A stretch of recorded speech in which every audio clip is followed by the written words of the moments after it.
예레미야 43장의 말씀입니다. 예레미야 오늘 방금 읽었던 43장 첫 번째 1절의 말씀이요. 이렇게 시작합니다. 예레미야가 모든 백성에게 그들의 하나님 여호와의 말씀 곧 그들의 하나님 여호와께서 자기를 보내사 그들에게 이르게 하신 이 모든 말씀을 다 말하였다 그랬죠. 이렇게 시작하는데 뭘 말했는가 보니까 지난 시간에 기억이 나십니까? 뭐라고 이야기했느냐 하면은 너희 21절에 42장 21절에 보면 너희 하나님 여호와께서 나를 보내사 너희에게 명하신 말씀을 내가 오늘날 너희에게 고하였어도 너희가 그 목소리를 도무지 순종치 아니하였다. 뭐라고 고했느냐 하면은 유다 땅을 떠나지 말아라고. 그냥 그대로 하나님의 이 모든 섭리가 있으니까 그냥 힘든 거라 하더라도 왜 내가 이런 고난을 겪어야 되는지를 오히려 그 시간을 그렇게 회개의 시간으로 삼고 그렇게 지내라고 하나님의 명령이 분명히 있었는데도 불구하고 그들이 그 말을 계속해서 듣지를 않는 겁니다. 지난 시간에도 우리가 보았던 것처럼 그 요하난과 오늘 보니까 군대 장관 모든 백성이 다 예레미야에게 와가지고 기도를 부탁했던 적이 있었죠. 근데 그때 여러분 기억납니까? 뭐라고 표현을 했느냐면 하나님이 어떤 말씀을 하더라도 우리가 순종하겠다. 그 말씀이 이 말씀이든 저 말씀이든 좋은 거든 나쁜 거든 어떤 식의 말씀이 되더라도 우리는 그 말씀에 순종하겠다.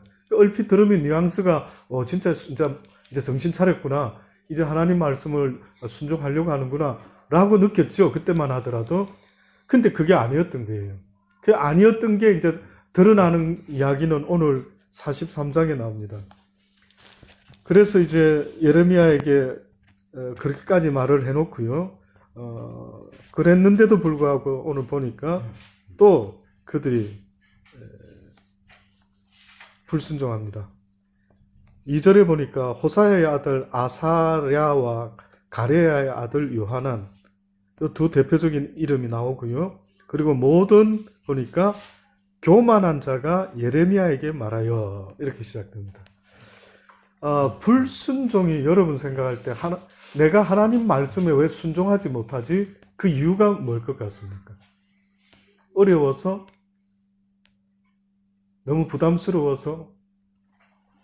왜 하나님의 말씀을 이게 참 하나님이 주신 말씀 맞지? 이렇게 살아야 되지. 순종을 못해요. 그걸 성경은 지금 이 예레미야는 그들이 교만하다라고 그렇게 이야기를 합니다. 교만. 그러니까 불순종의 이유가 뭡니까? 라고 하면은 그 마음의 교만 때문이 돼. 대표적으로 우리가 잘 아는 것처럼 아담과 하와가 선악과를 따먹을 때도 그들 마음에 무엇이 생기기 시작했냐면 교만이 생기기 시작했어요. 처음에는 하나님의 말씀에 순종했을 때는 선악과를 보았을 때 저거 먹으면은 큰일 나겠구나 이렇게 느꼈죠. 근데 사단에게 꾀임을 받고 그 마음을 높이기 시작하더니만 내가 저거 따먹으면 하나님과 같이 될 수도 있겠구나 이렇게 마음을 먹었더래요. 그러니까 인류 태초의 인간이 어떤 교만을 마음에 품었느냐 하면 잘하면 나도 하나님하고 맞먹을 수 있겠구나 이렇게 생각한 거예요. 하나님하고 맞먹을 수도 있겠다. 그럼 제가 여러분에게 한번 질문을 잠깐 던져볼게요. 그러면은 여러분이 얼핏 들었을 때는 참 정신 나갔구나. 어떻게 하나님하고 맞짱을 뜰 생각을 다 했지? 이러죠. 근데 혹시 오늘 우리 시대는 그게 사라졌을까요? 오늘 우리 시대에는 다른 건 몰라도 내가 하나님처럼 되려고 하는 사람들이 쉽게 있을까요, 목사님? 있을까요, 없을까요? 어떤 모습일까요? 그때는 선악과를 따먹는 모습으로 하나님하고 맞짱을 떨렸죠. 그러면 오늘 우리 시대 같으면은 어떤 모습이 하나님하고 맞짱 뜨려고 하는 모습일까요? 하나님처럼 되려고 하는 거지. 뭘까요? 인간 복제. 그럴 수도 있겠죠. 하나님만 인간을 만드냐. 우리도 만들 수 있다. 그럴 수도 있겠죠. 근데 물론 그런 과학에 막 바벨탑을 쌓고 하는 이런 일이 벌어지는데 하나님이 우리에게 신약 성경에 넘어와서 우리가 하나님의 자리에 올라가고 모세의 자리에 앉는다라고 할 때 보니까 어떤 의미가 있었냐면은 우리가 하나님이 해야 될 저지를, 판단을, 정죄를, 심판을 우리가 하고 있는 거예요. 그러니까 여러분도 모르게 어떻게 보면은 나는 하나님의 자리에 앉고 싶은 마음 없습니다. 나는 하나님의 어떤 그 권능을 내가 빼앗고 싶은 생각 없습니다. 라고 하면서 어느덧 자기가 하나님의 자리에까지 올라와 있는 거예요. 그러니까 내가 언제 하나님의 자리까지 목사님 올라왔습니까? 이래 말하죠. 근데 그게 뭔가 봤더니만은 판단하고 정죄하고 저지하고 심판하는 그것은 누구만이 할 수가 있습니까? 그건 하나님만이 할 수 있는 거예요. 하나님만의 고유한 권리, 권세, 능력이 사람을 판단하고 정죄하는 거예요. 예수님이 이 땅에 다시 오실 때 누구로 온다고 했느냐 하면 저지먼트 데이 때 저지를 위해서 심판주로 오겠다라고 약속을 했어요. 그럼 그 뜻은 누구만이 제대로 심판할 수 있다. 하나님만이 제대로 사람을 심판할 수가 있어요. 저도 누구도 누구를 정확하게 심판할 수는 없다. 그럼 불가능하다. 왜 저 사람이 킹스크로스로 갔는지, 왜 저 사람이 저런 행동을 하는지, 왜 저 사람이 저런 짓을 하는지 우리는 알 수가 없어요. 단지 내 기준에서는 볼 수 있겠죠. 그러면 내 기준이 절대 실수 안 하고 절대 기준이다라고 자신하실 수 있으면 해라고. 물론 살다 보면은 저거 아닌데 왜 저렇게 하지? 해요. 그러나 저지는 하지 말라는 거지. 저지는. 쉽게 말하면 죄는 미워도 사람은 미워하지 말라. 왜? 그 사람도 언젠가 회개하고 진짜 변화가 일어난다면 하나님 앞에 제대로 쓰임받을 수 있는 사람이 될 수도 있다. 누구처럼? 바울과 같이. 바울은 바울이기 전에 사울일 때는 여러분 아시는 것처럼 어떤 사람이었습니까? 예수 믿는 사람을 앞장서서 잡아 죽이는 자가 바로 바울이었어요. 그런데 예수를 믿고 변화가 되었던. 만약에 변화될 줄 알았다면 사람들이 바울을 빨리 하나님 뭐 하십니까? 데려가지 않으시고 이런 기도 안 했겠죠. 이런 놀라운 이방인의 선교사가 될 줄 누가 알았는 거예요. 그래서 하나님은 우리에게 뭐라고까지 말씀하냐면 판단하고 정죄하고 원수 갚는 것은 누구에게 맡기라? 나에게 맡기라. 너희는 아무리 그들이 잘못했다 할지라도 용서를 해주라. 용서를 구한다면 7번씩 이런 분이라도 해줘라는. 지난 시간에 여러분 기억납니까? 천국은 바로 이런 자와 같은 것이래. 어떤 자? 용서해주는 자예요. 전에 제가 지난 주일날 설교 때 마지막에 했던 멘트가 말씀이 있었죠.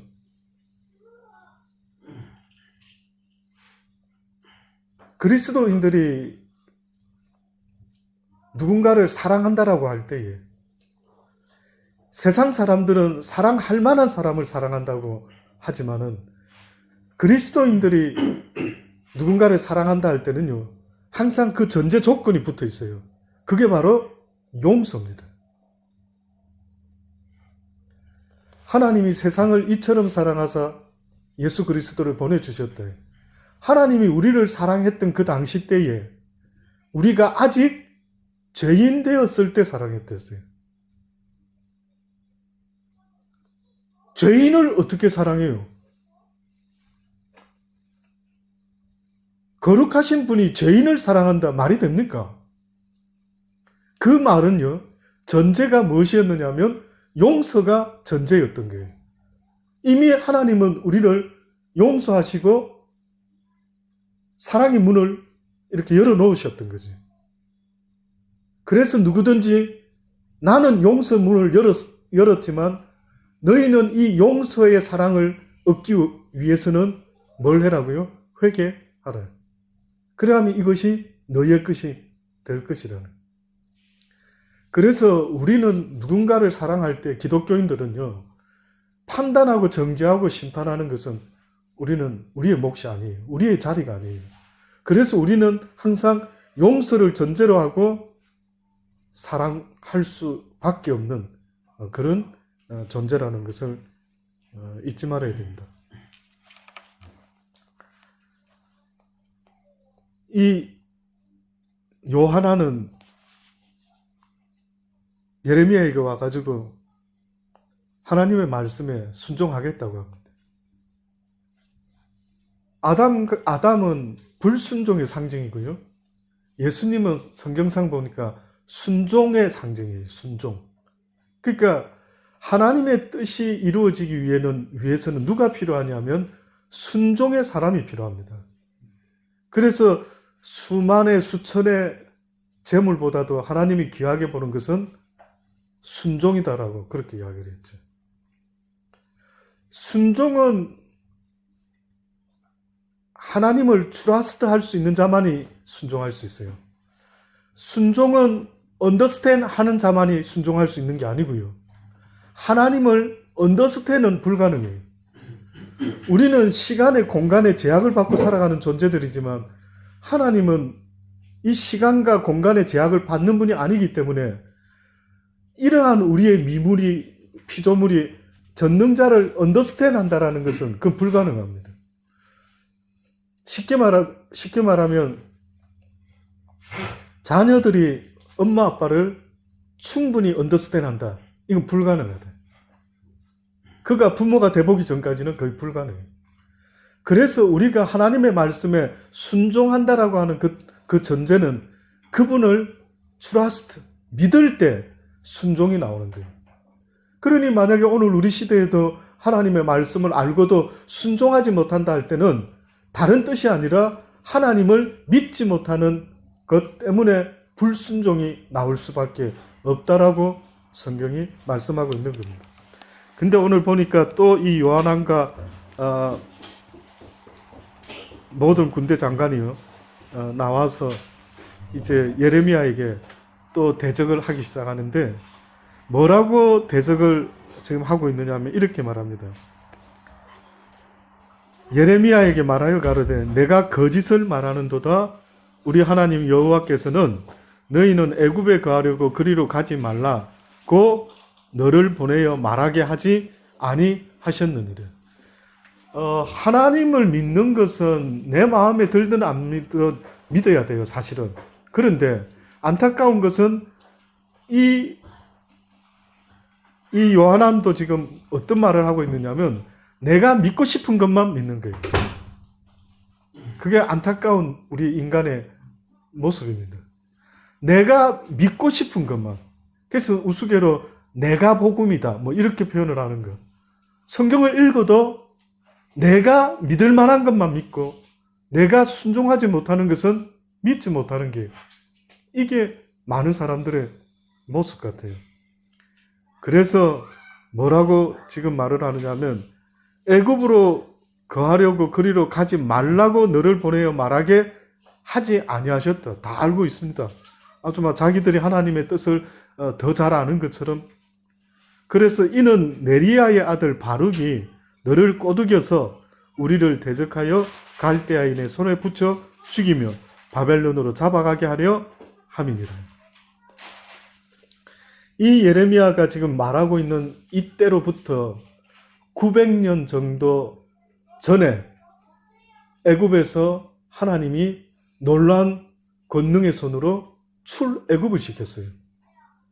그 애굽에서 출애굽한 게 900년 전에 하나님의 놀라운 역사로 출애굽됐던 이들이 900년 후에 제발로 지금 애굽에 다시 찾아 들어가겠다라고 이렇게 지금 말을 하고 있는 겁니다. 이에 가레야의 아들 요하난과 모든 군대 장관과 모든 백성이 유다 땅에 거하라 하시는 여호와의 목소리를 청종치 아니하고 유다의 남은 자 곧 쫓겨났던 열방 중에서 유다 땅에 거하려 돌아온 자 곧 남자와 여자와 유아와 왕의 딸들과 시위대장 느부사라단이 사반의 손자 아이감의 아들 그달아에게 넘겨둔 모든 사람과 선지자 예레미야와 네리야의 아들 바룩을 영솔하고 그들을 인도해 가지고요 다 애굽으로 데리고 넘어갔습니다. 그러니까 예레미야도 못 가게 했는데도 예레미야는 남았더라 뭐 이런 게 아니라 못 가게 하는 예레미야까지 또 바룩까지 다 잡아가지고 애굽으로 같이 데리고 갔던 거예요. 그래서 이제 7절부터 애굽에서 하나님의 예언이 또다시 시작됩니다. 애굽 땅에 들어가 다바네스에 이르렀으니 그들이 여호와의 목소리를 천종치 아니함이르라.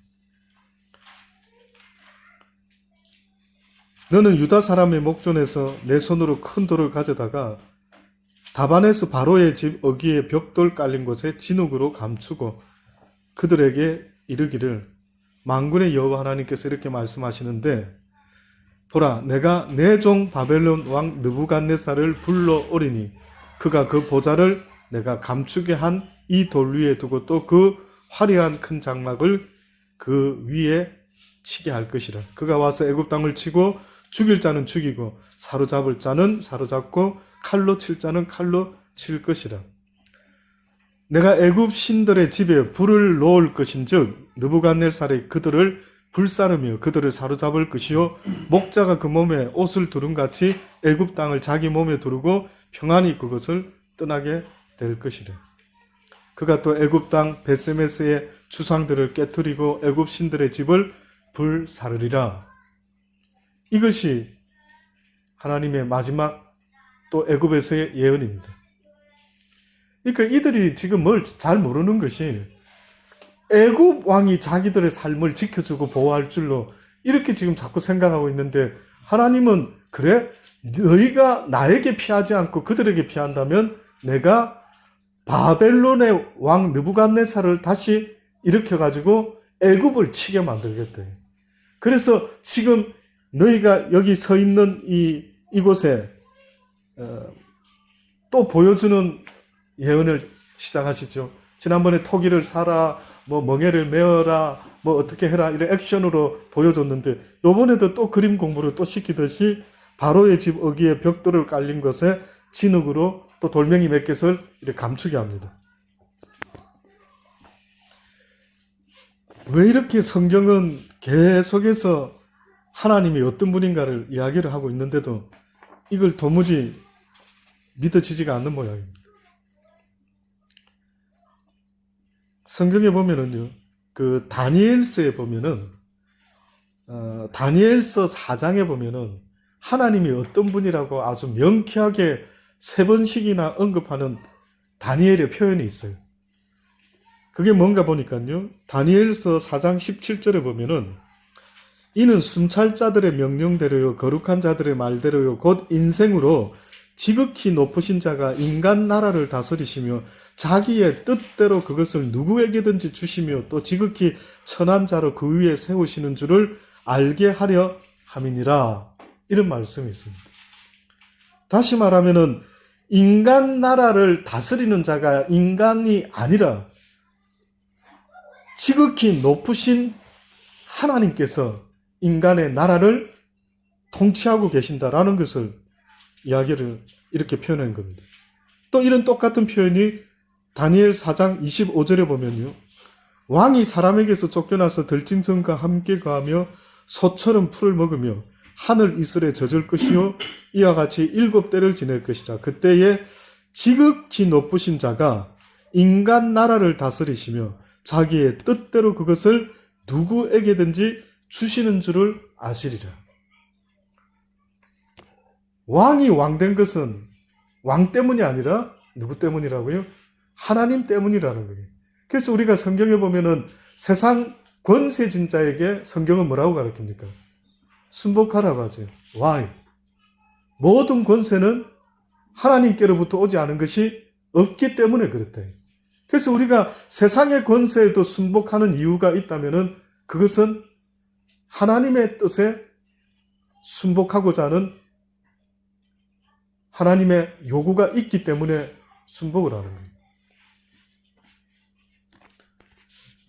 물론 그 권세가 우리 나라처럼 박근혜 대통령 그 권세에서 끄잡아 내리는 이 모든 섭리 속에도 하나님의 섭리가 있는 거예요. 세원이도 하나님이시지만 만약에 피하고자 하나님이 허락했다면 피하게 되는 거예요. 뉴스에 나오는 걸 보니까요. 자칫하면 우리 대한민국이 막 계엄령이 선포될 뻔했다. 뉴스에서 계속 한동안 그 계엄령 문건을 발표하고 누가 이걸 작성했느냐 찾아내라. 이게 왜 작성했냐. 우리 촛불 시위 때 도대체 어떻게 하려고. 여차하면 촛불 시위 때 계엄령을 선포해서 대한민국 국민들을 이렇게 또 탄압하려고 하는 또 이런 뭐 계획을 아마 세웠던 모양이에요. 그래서 큰일 날 뻔했다. 뭐 이걸 누가 시작했냐, 누가 이걸 만들었느냐, 뭐 이러면서 뉴스에 나는 거예요. 그것이 또 뭐 그렇게 될 수 있었을 수도 있었겠지만 그 모든 세우고 넘어뜨리는 것이 누구에게 있다고요? 하나님께 있다라고 말하는 겁니다. 한 말씀 더 있습니다. 32절에 내가 사람에게서 쫓겨나서 들짐승과 함께 거하며 소처럼 풀을 먹을 것이요 이와 같이 7때를 지내면서 지극히 높으신 자가 인간 나라를 다스리며 자기의 뜻대로 그것을 누구에게든지 주시는 줄을 알기까지 이르리라. 이것이 다니엘이 4장에서 계속해서 이 세상을 누구에게 통치를 맡기는 이 모든 것은 하나님이 하신다. 그래서 오늘 우리 본문의 바벨론 왕 느부갓네살 뭐라고 부릅니까? 내 종이라고 부른다. 내 종. 이스라엘의 하나님만 되시는 줄 알았더니만 물론 그 누군가의 하나님도 되시는데 뜻밖에도 바벨론의 왕이 하나님이 내 종이라고 이렇게 말하고 있는 게 바로도 그래요. 바로도. 내가 바로의 마음을 온유케도 하고 겸손하게도 할 수 있는 것. 그 나 여호와가 그를 주관하고 있대. 그런데도 사람들은 계속해서 하나님을 보지 못하고요. 사람들을 보고 그 안에 도움을 얻기를 원하고 있습니다. 잠언서 3장 33절에 보면 악인의 집에는 여호와의 저주가 있거니와 의인의 집에는 복이 있느니라. 진실로 그는 거만한 자를 비웃으시며 겸손한 자에게 은혜를 베푸시느니라. 지혜로운 자는 영광을 기업으로 바꾸니와 미련한 자의 현달함은 욕이 되느니라.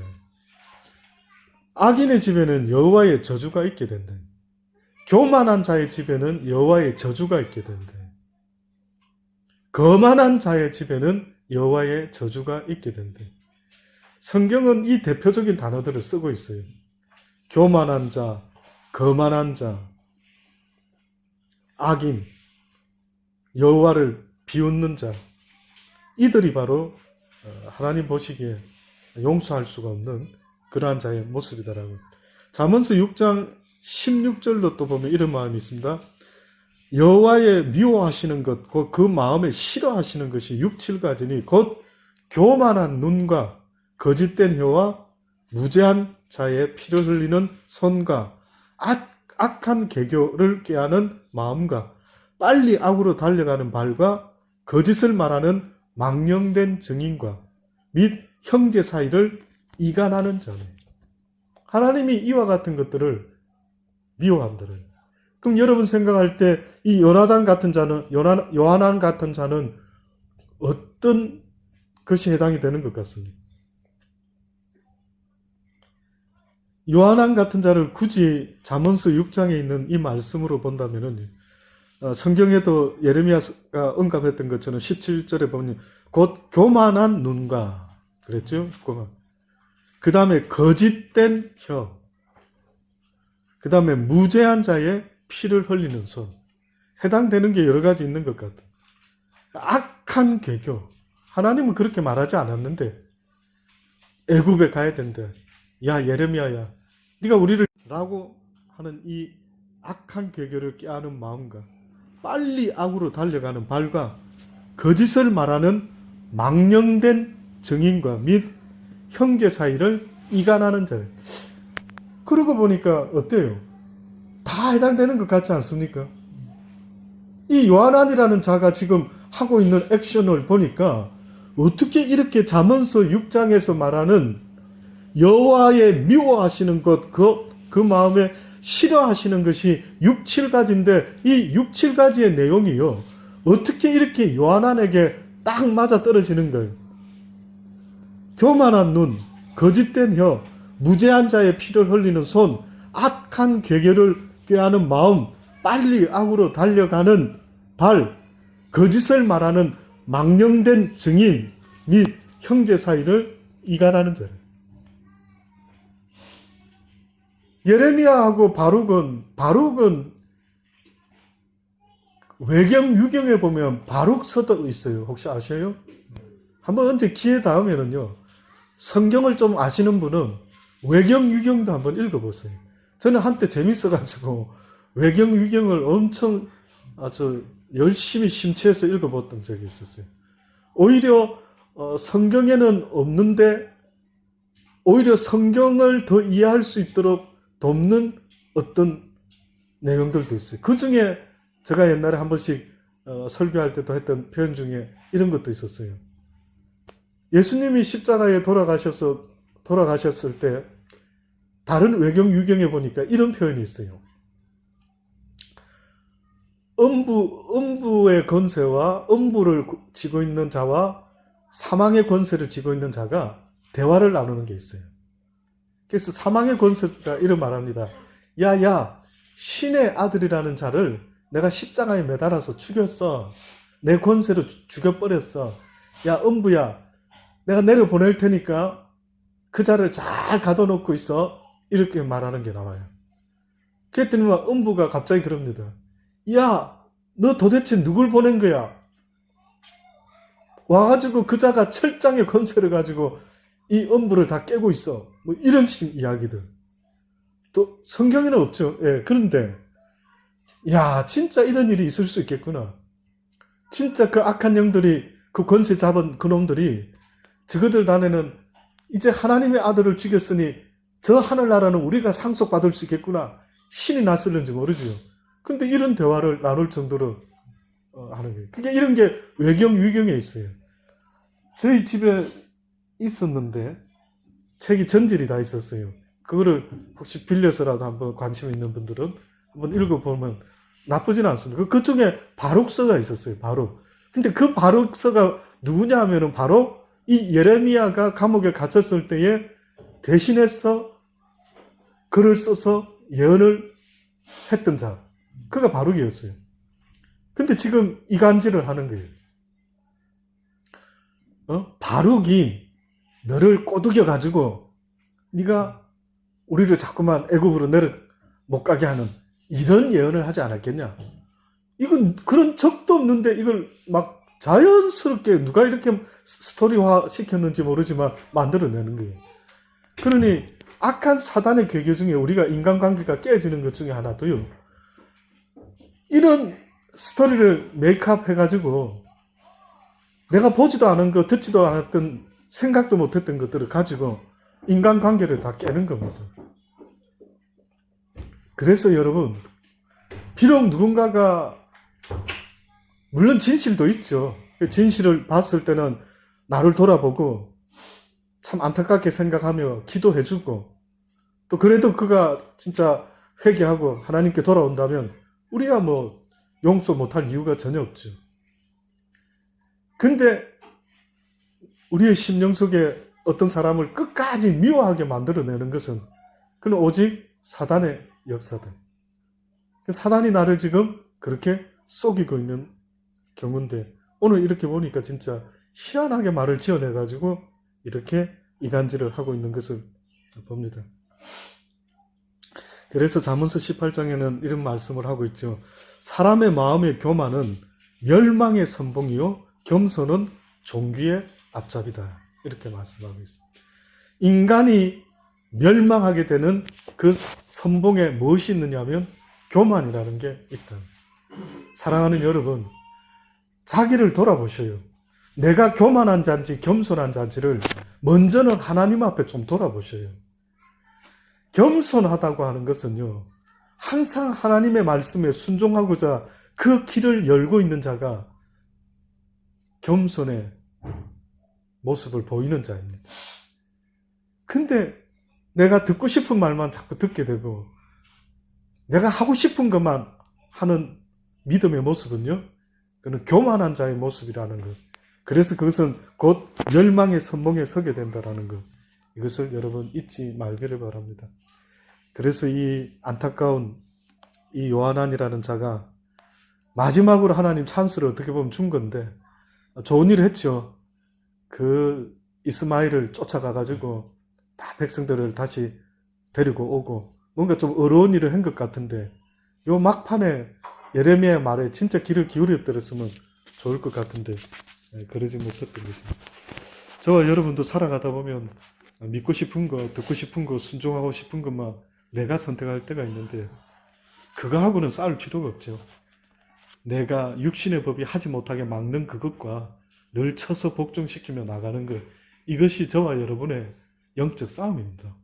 날마다 영적 싸움을 싸운다는 것은 바울과 같이 날마다 육신의 법을 쳐서 복종시키며 살아가는 그 모습을 하나님은 영적 싸움이다라고 그렇게 말을 해요. 하루도 영적 싸움이 없을 수가 없어요. 하루도 사단은 나를 하여금 온전히 하나님께 순종하도록 내버려 두는 꼴을 보지를 못하는 거예요. 어떤 것으로든 아마 방해를 할 겁니다. 그래서 그 영적 싸움을 알고 지지 않고 늘 나를 쳐서 복종시킬 수 있는 그런 저와 여러분 되기를 간절히 주의 이름으로 축원합니다.